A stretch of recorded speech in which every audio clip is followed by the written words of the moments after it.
Good afternoon. I promise that this is not a prank on you. I think it might be a prank on me. I thought I was speaking at the Rosenberg bar mitzvah. I'm just glad I chose not to wear the mankini. Now, many of you are probably wondering what the hell is a white Jewish comedian from England doing here? Well, Reverend Sharpton, members of the King family, thank you for inviting me to join you today. This is an incredible honor.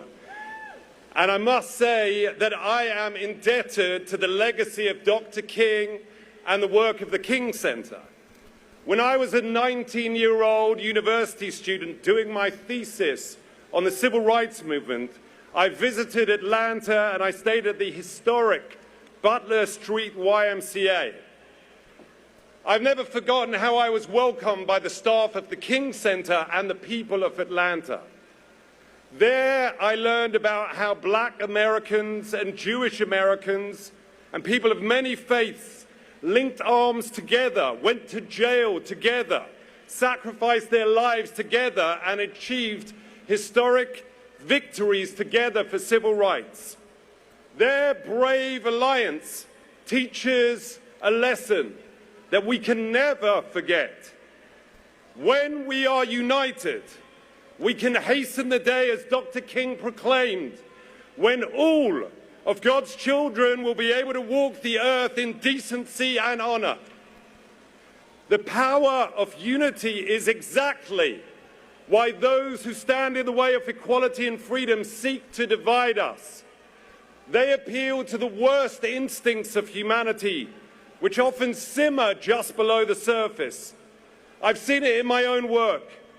As Borat, the first fake news journalist, I interviewed some college students, 3 young white men in their bowl caps and polo shirts.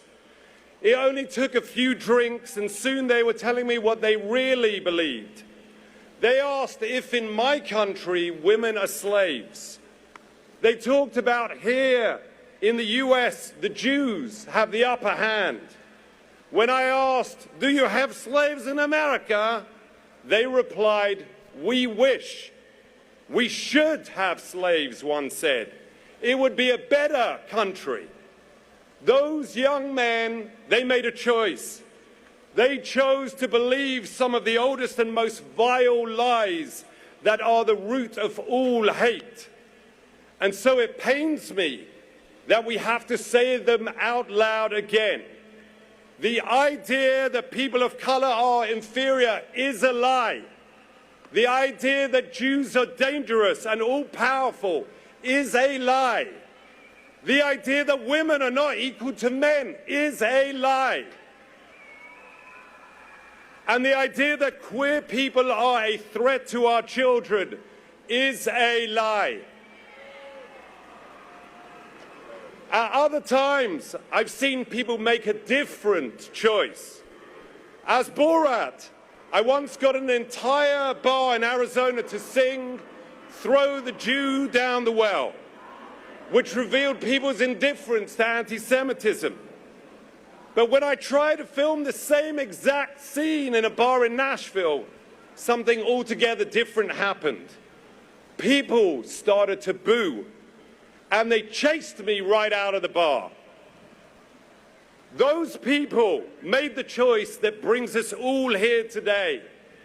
They chose to believe the truth that we are all deserving of respect, dignity, and equality, no matter who we are, what we look like, how we pray, or who we love. We always have a choice.